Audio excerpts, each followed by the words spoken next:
Yo ho ho! I'm running late, guys. There's a shocker, right? Running late, and I don't know where my microphone went. So hopefully y'all can hear me okay. This is gonna be just off the phone mic. Oh, hi. This is gonna be just off the phone microphone today. Holy cannolis, guys. Holy cannolis. Let me get my liquid courage opened up here while we're heading to therapy. Hopefully you guys are able to see me and hear me okay. So let's talk tariffs. Let's talk the shenanigans known as this tariff war. What's up, Rocks? That is going on right now. I've got my hair back in a ponytail today, y'all guys, because we're not messing around. We are not. Look how long that ponytail is, guys. It's getting long as hell. Yeah, I gotta get to therapy. Ran out of the house late. I got in a rabbit hole of nothing. No, actually, it's not nothing. I was in a rabbit hole of something I think that's actually going to be very useful for me, but I need to do some more research. And I was like, I shouldn't have started the research when I started it because I needed to get ready to go. And this is the problem, is that I find something super interesting and I start diving down that, hole. And then, yeah. But anyway, let's chit chat about these tariffs. Okay. So let's go back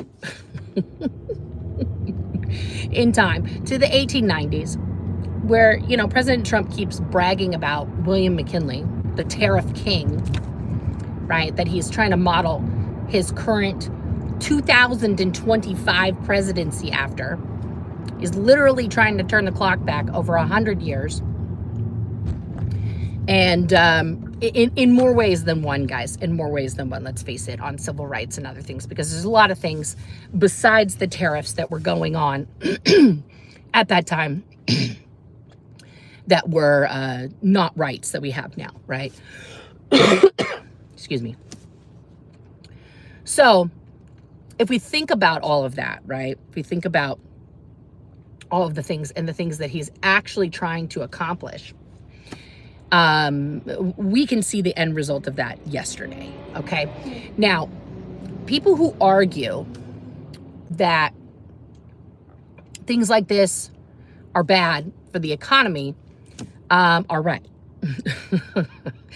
are correct. Because what he did, right, and Trump has been quoted in past interviews as saying, I don't do well in a good economy.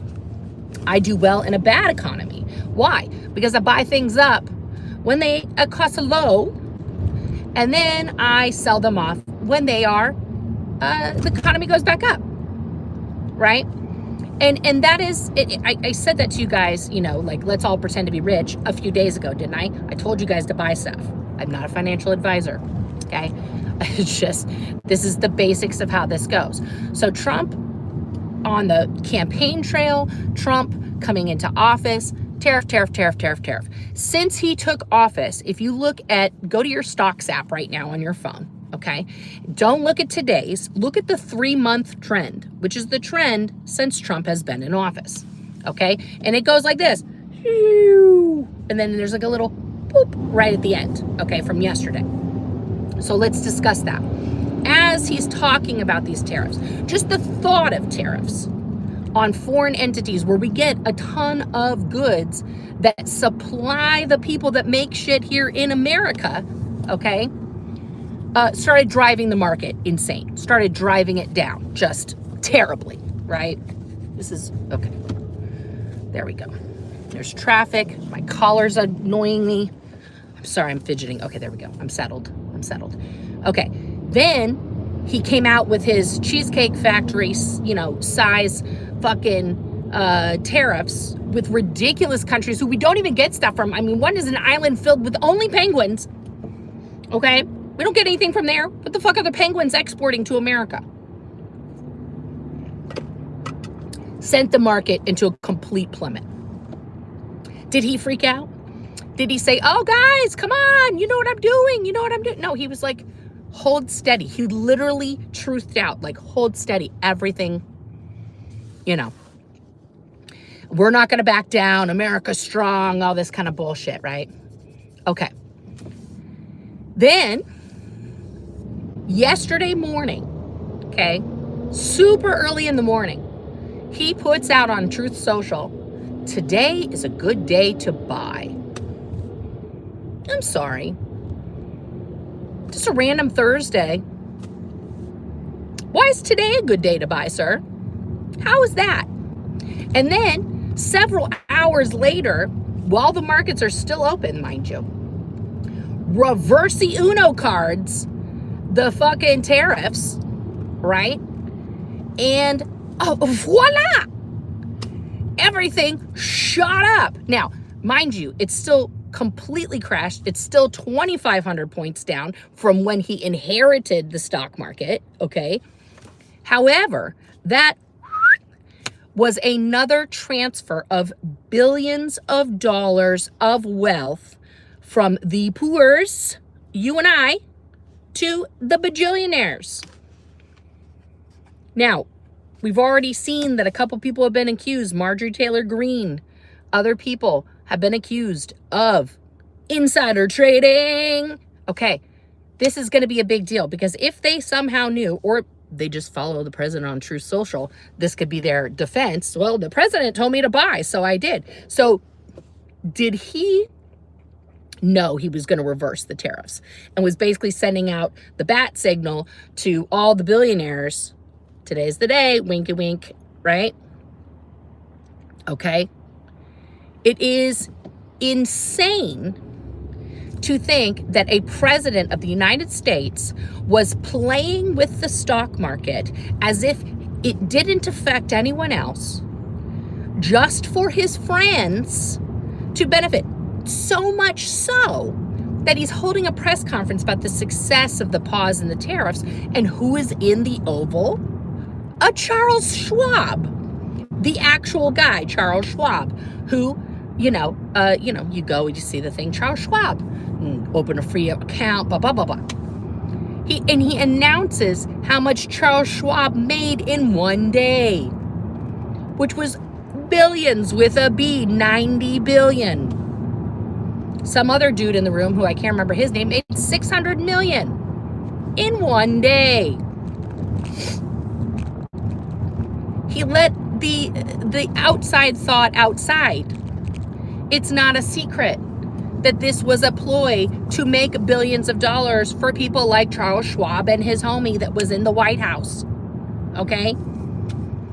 So, what do we do as Americans? What do we do now that, and then Xi Jinping is like, oh, you're not gonna lower the tariffs on us? Bet, homie, bet. Right? Now he's bumped it up to 125% tariffs. I saw Kevin O'Leary, and if you don't know who Kevin O'Leary is, he's one of the sharks on the Shark Tank. He's the bald guy on Shark Tank who's like he's called Mr. Wonderful, but he's a real fucking prick. Anyway, Mr. Wonderful says, I want to see a 400% tariff on China.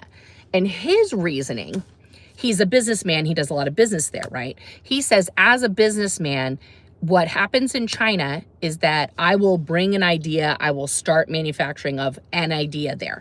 And what ends up happening is that idea is then stolen. Even though it's patented here in the US, it's stolen and replicated across China, cutting his profits, right? And you can't, he says, you can't, because you're not a citizen, right? Which he isn't. He's just a business person with a manufacturing, hub in China. He can't take them to court. He has no legal standing to be like, bruh, you just stole my stuff, right? So he's like, I want to see a 400% tariff on them. Like, fuck them. He literally said, okay, this is how rich people think. He literally said, I want to squeeze their head against a wall, until they give. Like, what the fuck? What in the actual fuck, homie? Like, I don't know if that's just violent racism. I don't know. But that seemed very graphic and visceral. And clearly he's lost a lot of money with apparently, Chinese companies stealing his shit. He's got a lot of emotional damage about that. Jesus Christ on a cracker. Why does it tell me to go this way when there's nothing but traffic for like just all of this? I'm gonna get off and get back on again. Just so stupid. Anyway, welcome to Oregon, guys. The traffic is horrific here. We have things that were built not for this many cars or people, but that's fine. It'll be fine. Anyway, it's just like these things are, so wild to me. So like, okay, what if we did do 400% tariffs on China? How much stuff in America are we, like, did you guys hear that Apple, as a preemptive measure to the tariffs coming in on China, which are still in place, y'all, they flew in hundreds of thousands, if not millions, of iPhones from China, from their factories in China, to avoid the tariffs. Like literally flew the phones first class, like private jets and shit, so that they could, make sure that those phones weren't hit with the tariffs on, Chinese tariffs, that they can still sell the iPhones, I guess, at, $10 million an iPhone. It'll just be $10,001 instead of, a straight 10 million. I mean, companies are freaking out. Other companies had started importing steel. I really slept on my pillow bed, guys. I apologize. And things like that before the tariffs, so that they didn't have to lay people off. But it still fucked people. The few days and weeks of tariffs that went into effect on Freedom Day. Don't forget Freedom Day, guys. April 2nd, Freedom Day, freedom. Okay, fucking eggs are still $9 at Costco, right? Nothing changed. Nothing changed.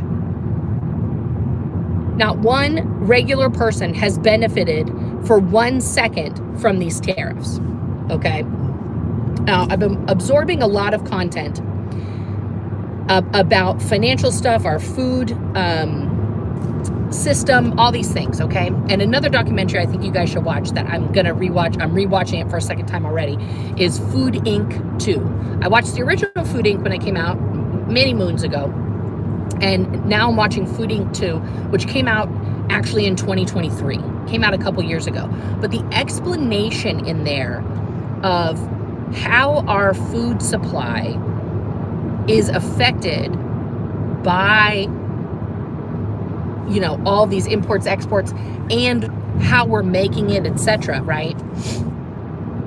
Fascinating. But one big tidbit of information in there that I thought was super important was most of the economists that I follow, say the same thing, right?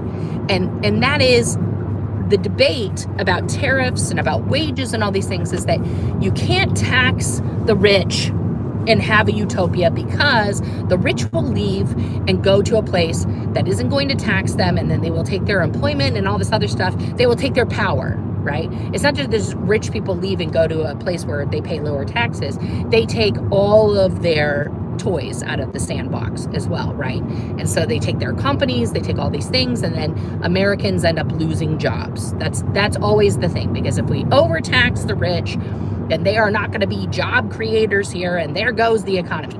So the main economist that I've been listening to and absorbing his content is called Gary's Economics, at Gary's Economics here. He's a British guy. He made a fuck ton of money during the last collapse, because mathematically he predicted it, and he made that money for Citibank during the fucking collapse. And he owes his sins. And he basically says, I'm going to be realistic. We have to stop telling people to just go become a fucking entrepreneur, and then everything's great, and then you make all this money because you're an entrepreneur, and that's the way everybody makes it. Everybody becomes a job creator. It's bullshit, right? And he's also like, I wouldn't tell people to go become a trader. You're not going to be as successful as me, not because you're a bad person, but because he's like, a math guru, right? And because he, sees math in a way that most people don't, he was a fantastic trader. So it's the same thing. Like, you can't just sit at home and day trade stocks and expect to make a fuck ton of money, because it's not going to happen, right? It's totally unrealistic. But we think, oh, I'll just do this thing and it'll be fine. It's the same way people think, oh, I'm going to start a YouTube channel and I'm going to make 20 grand a month. Like, that takes years to build up to that, and you have to produce content constantly, and it has to be viral and viable. Okay, these are all huge factors to consider when trying to jump into any of these things. Okay, but the one thing that he points out over and over again is that he was in a debate with somebody else on a show, and they were like, okay, well, when has ever taxing the rich higher worked? And he's like, it worked in every industrialized country in the 50s, 60s, and 70s, where the richest, wealthiest people were paying upwards of 90%, 89. That's how the middle class was born, guys. That's how we went from the previous monarchies that were ruling the world, okay? They kept all the money for themselves. Nobody ever really got out of poverty. Everybody just stayed in their little hovels and shit. That's how the middle class was created, because people could get a regular job. They weren't taxed as high, and they could afford the things. They could afford the car and the house and, putting their kids through college, right? Now, at that same time, okay, and this is where the information from like Food Inc. 2 comes in. At the same time, there was another thing going on with the American economy that is not happening now, okay? And it was not tariffs, okay? It was regulation. It was antitrust regulation. At that time, they broke up the oil monopolies. Listen, they said that A&P supermarkets, okay, had to break up because guess how much percentage share they had of the grocery market at the time? Anyone? Bueller? They had 14%. 14%. And the U.S. government at that time considered that to be too much of a piece of the pie. So they had to sell off some of their shit. Because why? Because it didn't allow for competition. Okay? Right now you have 3 companies that are 83% of the dry cereal market. Okay? You have 5 companies that are over 85% of the meat market. 5. You have 2 companies that are over 70% of what? The flavored soda market. It's Coke and Pepsi, guys. That's it. 70% they own. Okay? You have 2 companies that own over 70% of the baby formula market, which is why when Abbott, who made Similac, had to close 1 production factory during the pandemic, we all remember that, there was no fucking baby food anywhere. But yet, nobody looks at Abbott or Pepsi or Coke or Tyson as a fucking monopoly. So this has a ripple effect, and I'm seeing that everywhere here in Oregon. I'm sure if you live anywhere near farmland, you're seeing it too. Farmers are going broke. They cannot produce more for the hyper consumption. And then people will go to states with no water regulation where they can just fucking dry the aquifers, right? And do mega like dairy farming as an example, where they're milking 10,000 cows a day. 10,000 cows a day. A guy in Wisconsin with 250 cows with the right climate to raise those cows naturally cannot compete with that, right? And all the processing plants are owned by one person now too. So you can't even like negotiate a price with your local people, okay? And what this is doing overall is that yes, corporations, these mega conglomerates, because there's no competition, right? They're getting the money at both ends, which drive their profits up, cost more to us, and cost pay less to the people who do the production of whatever. So tariffs are not the answer. Maybe it's an answer in China. I don't know about that. I'd have to do a lot more digging. Kevin O'Leary seems very angry about it.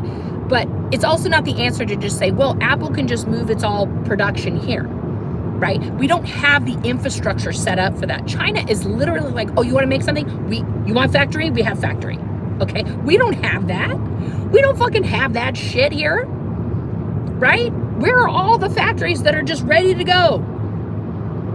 Ready to bump out all the shit that somebody wants to make. That they don't exist here. Why? Because it was cheaper for manufacturers to invent the machines and the molds and the blah, blah, blah, blah, blah, blah, blah, and move it to China because of taxes. Okay? So for me, I think personally, and again, I'm not a financial advisor, please, talk to your own financial advisor. What I think should happen is not only taxing wealth, as Gary's economics says, start taxing wealth, stop taxing work. Okay? And I think I'm gonna put that on a fucking t-shirt. But I think they're also, and I'm sorry, super rich people, this is gonna be controversial, and cancel me if you want. I think there should be a cap on wealth. Okay? Like, I don't know, $1 billion. I think once you reach $1 billion, that's it. You have to start restructuring your company to pay people more and make the goods cost less once you have $1 billion. Who cannot live for generations off $1 billion fucking dollars? Anyone? And then the argument against that is like, well, people should be able to make however much they want to make. You shouldn't put a stop on people making what they want to make if they're doing. First of all, the person at the fucking top of that company, Charles Schwab, you know what he did yesterday? Probably golfed with Trump. Probably did nothing. Do you think he held a meeting? Do you think he did a fucking Zoom call with his executives yesterday? What did he do yesterday to earn $90 billion, except for having enough billions of dollars already to fucking buy shit that cost him nothing? And then a few hours later, because the Cheeto-in-Chief decides to fucking flip-flop on his tariffs, then magically he has more money. Like, to me, that's a bunch of bullshit. Like, even for people who think that YouTube isn't real and you just sit there and yap at the camera and all this stuff, this takes time. Like, I'm absorbing infinite amount of information to try and like make this, understandable for everybody else. So you don't have to sit and watch MSNBC, C-SPAN, CNN, Fox News, all this shit, and read Truth Social and do all this stuff, right? Like, I am the conduit for this information. And yes, I'm just driving in my car right now, so the production value is minimal. I understand that. But that's still work. What the fuck did Charles Schwab do yesterday to equal $90 billion? Is there any amount of work on God's green earth that in one day is worth $90 billion? Anything. I don't think I can think of a single thing that someone could physically do with their body to be worthy of that ridiculous amount of money for a single day's effort. And that's my point. I don't even think he put any effort in it at all. I gotta calm down a little bit before therapy. Well, I guess, who knows? I'm going to therapy. But, it's just, guys, this tariff stuff is just, he's not doing anything on the sly, guys. There is nothing that's being hidden from public view. He is literally walking, Trump, I'm talking about now, Trump. He is literally walking around naked, okay? No clothes on, going, look at me, I look like Arnold Schwarzenegger during his bodybuilding, when he was Mr. Universe. Don't I look like Mr. Universe? And all of his sycophants and all of his little fucking culties are like, oh my God, you look even better. Like, Arnold should be ashamed that he even won Mr. Universe, because no one has ever looked as good as you while posing, right? And it's like, what? What?